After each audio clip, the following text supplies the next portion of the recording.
आपको बताते चले लाहौर का इलाका है डिफेंस सी, जहां पर मोटरसाइकिल सवारों की फायरिंग है। डॉल्फिन एहलकार शहीद हो गया। एहलकार को ड्यूटी से वापसी पर निशाना बनाया गया। मकतूल के भाई कैसर के मुद्दयत में रिजवान, इरफान और गुलाम दस्तगीर के खिलाफ मुकदमा दर्ज कर लिया गया है। इसी पर बात करेंगे। 7 न्यूज के नुमाइंदे मलिक मुश्ताक ने हमें ज्वाइन किया है। मलिक मुश्ताक, बताइएगा, डॉल्फिन एहलकार शहीद हो गया है, क्या मुल्जिमान गिरफ्तार हो सके हैं? जी बिल्कुल, ये थाना डिफेंस सी का वाकया है कि डॉल्फिन 2 एहलकार अपनी ड्यूटी खत्म करके घर जा रहे थे कि एक दोस्त ने, कासिम ने, अपने दोस्त को ड्रॉप करने के बाद जब वापस आया तो यहाँ पर मौजूद पहले से घात लगाए 3 मुल्जिमान ने डॉल्फिन एहलकार पर फायरिंग की।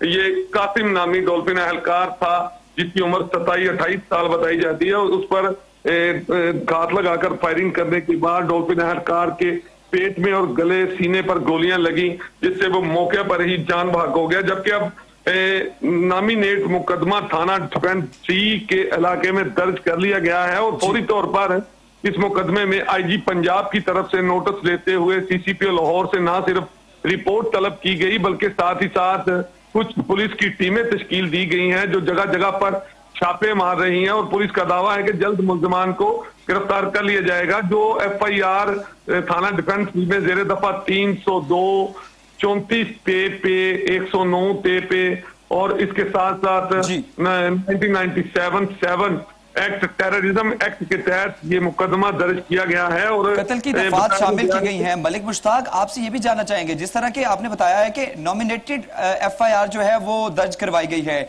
तो क्या हकीकत सामने आ चुकी है कि मुल्जिमान ने क्यों फायरिंग करके डॉल्फिन एहलकार को शहीद किया?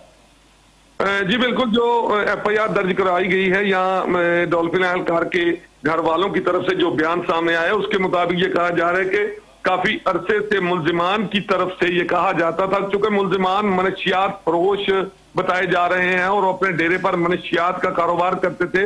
मुल्जिमान रिजवान उर्फ बोदी, इसके अलावा इरफान उर्फ बोदी और अनायत, गुलाम दस्तगीर, इसके अलावा 2 नामालूम लोगों के खिलाफ ये मुकदमा दर्ज हुआ है। तो मुल्जिमान जी, बहुत शुक्रिया मलिक मुश्ताक, आप हमें तफसीलात से आगाह कर रहे थे।